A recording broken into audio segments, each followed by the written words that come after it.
welcome to No Filter Needed, episode Hello.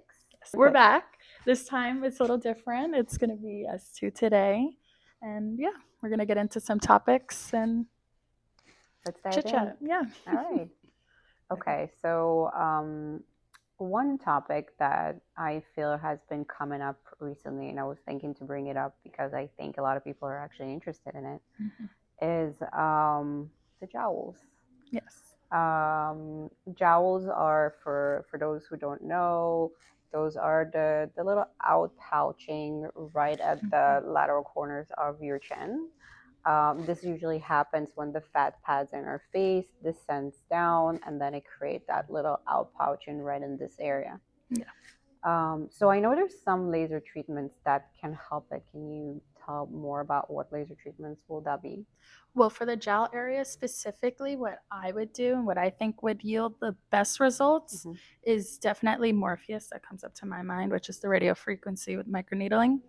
And what that's going to do, it's going to tighten, and with that heat, it's going to overall give you a lifted look. Now, I will say it's not going to be giving any like facelift, nothing crazy. I know some people do expect that sometimes from coming.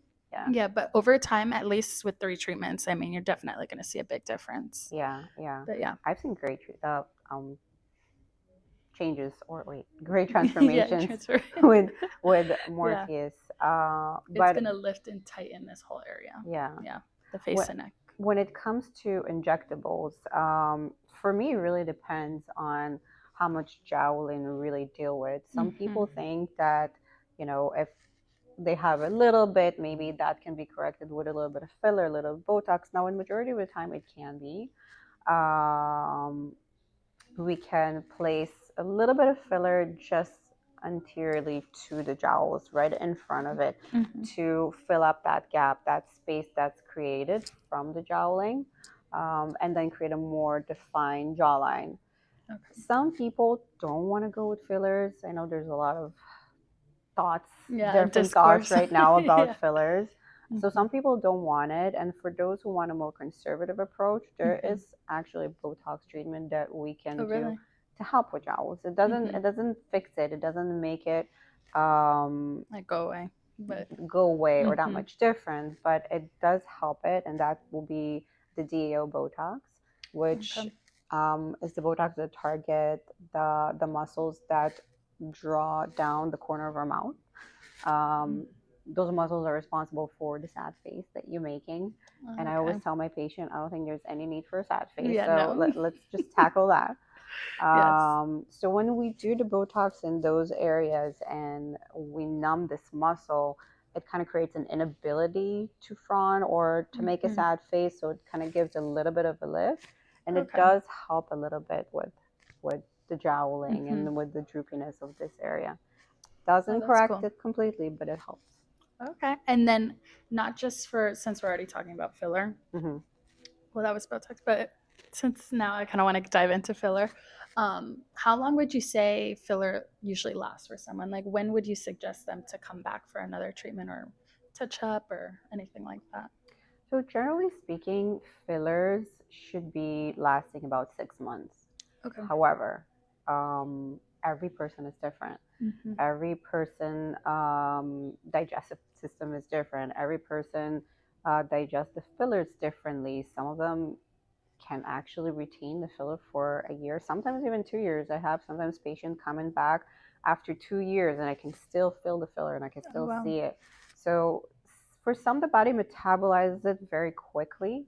For some, not. So generally speaking, I say 6, but if the filler would last less, 3 or 4 months even, that is definitely possible. There's nothing wrong with how it was placed. There's nothing wrong with the filler itself, unless it's a very diluted filler. It's just every body's metabolism is very, very different, and every person is different. So to speak in general terms, 6 months, yes. But it could be less. It could be a lot more. Just depends. It depends. Yeah. Talking about Morpheus, I know that there's a lot of unknown about it. How do you set realistic expectations with your patients when it comes to Morpheus? So with Morpheus and like setting expectations, I definitely think that just the treatment, like, yes, it's going to give you fantastic results, but also, like, what are you doing at home? Are you living a healthy lifestyle? Are you exercising? Those things come in conjunction with those great results. So, especially, like, you can do all the treatments, you can do everything, and you'll see results. But I definitely think that, especially for like our perfect patient, is definitely someone who is eating a healthy diet, living a healthy lifestyle. Definitely if they want to see long lasting results as well. Right. What areas on the body do you usually treat Morpheus for? So I mean, you could pretty much treat anywhere. You could do face, neck, arms, back of the legs for the cellulite, abdomen, for people who have rapid weight loss and they have that extra skin that they want to tighten up. Ozempic skin. Yeah. Above the knees, like really anywhere we can target. So yeah, it's a good option for anyone if you're interested. Yeah, I can't wait to try it. I'm coming up next. Yay. So I'll be testifying about that too. Yes. But I definitely think it's one of our patients' like favorite treatments here. Yeah, it's a great treatment.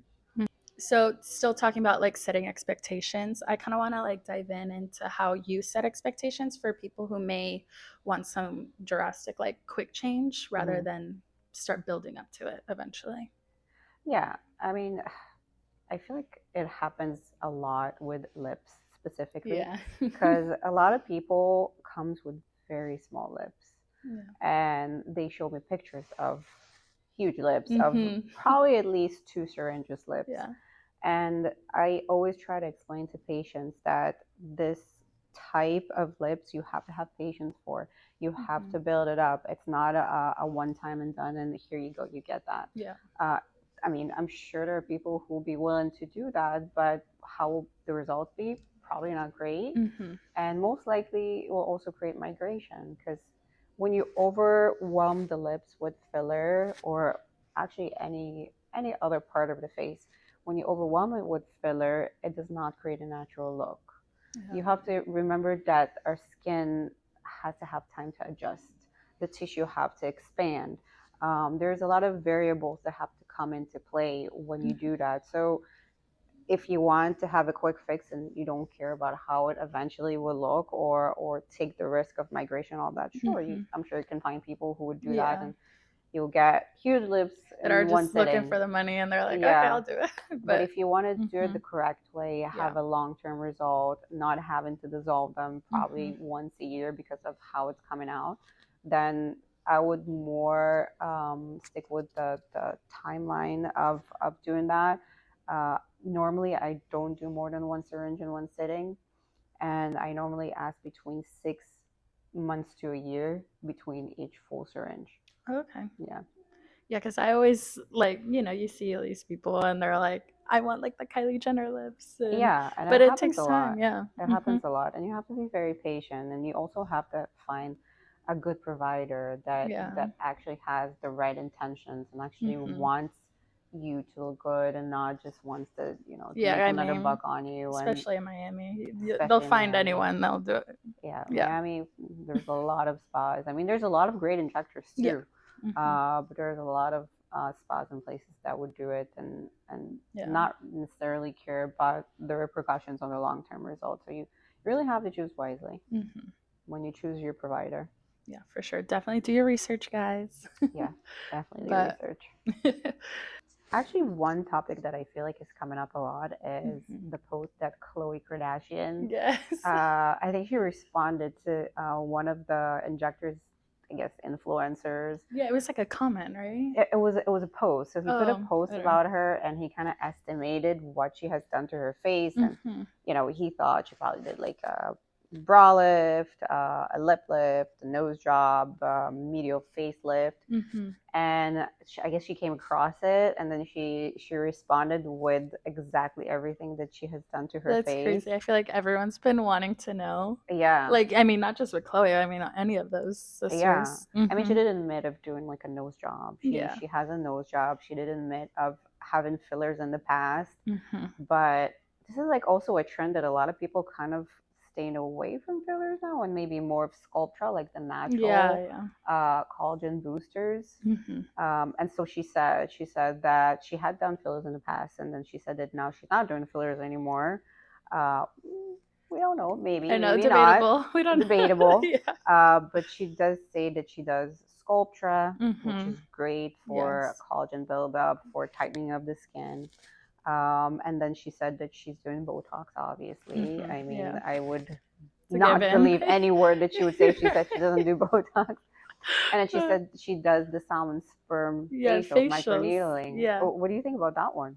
So I think salmon sperm is just like a new thing that doesn't really have a lot of research behind it just yet.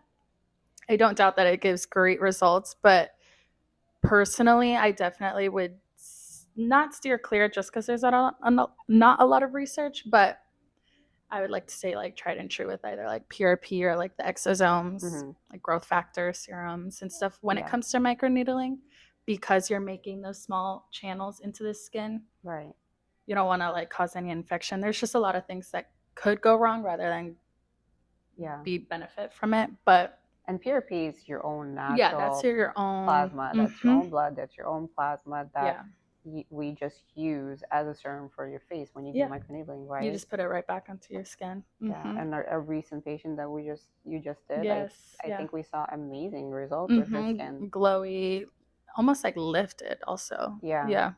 Yeah. And I think she also mentioned something about Korean Yeah, skincare, Korean which is like skincare. Yes. it's actually it's a huge thing right now. Oh, We it's feel. yeah, massive. Yeah, we have the Korean Botox, the first FDA Yes. approved Korean Botox, the Lativo. Lativo, yes. And people are loving it. Loving it. It's just that the amount of great reviews I hear about it from and patients. results. Yeah. Results. Like when I start getting Botox, like that's what I Yeah. wanted, or neuromodulator. Yeah, Like yeah. I want to try Lativo first for Yeah, I don't know sure. what Korean people, how they do it, but whatever they do, I Their stick with it. science.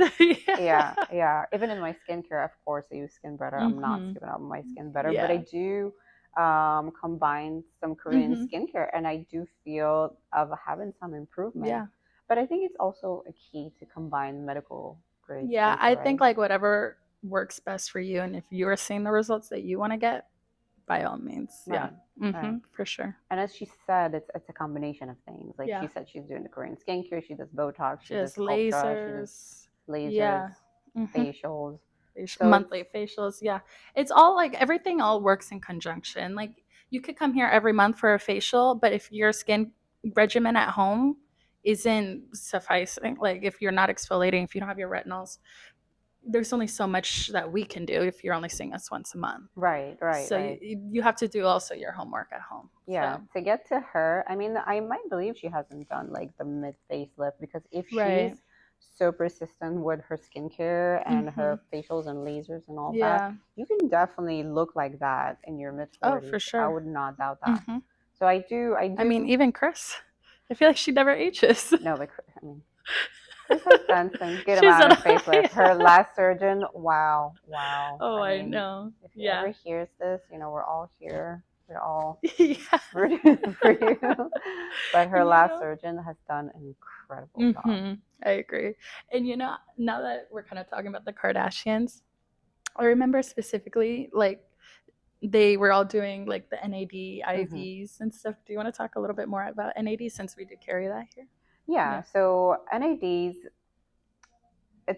so actually another thing right now that I think a lot of people are asking me.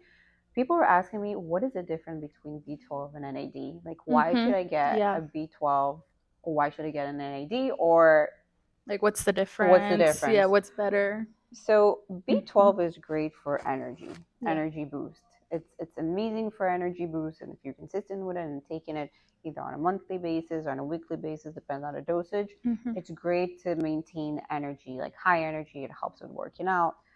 NAD is also great in energy, but it's more of a restorative. NAD helps with your skin. It helps with your energy. It helps with you just feeling more youthful, not just energized and more youthful, because it works on a cellular base rather than more like a cellular repair. Exactly, Kind of rather than just adding another supplement or B12 to your body. Now, do you think there's a specific like age range that you would recommend for NAD or B12, or just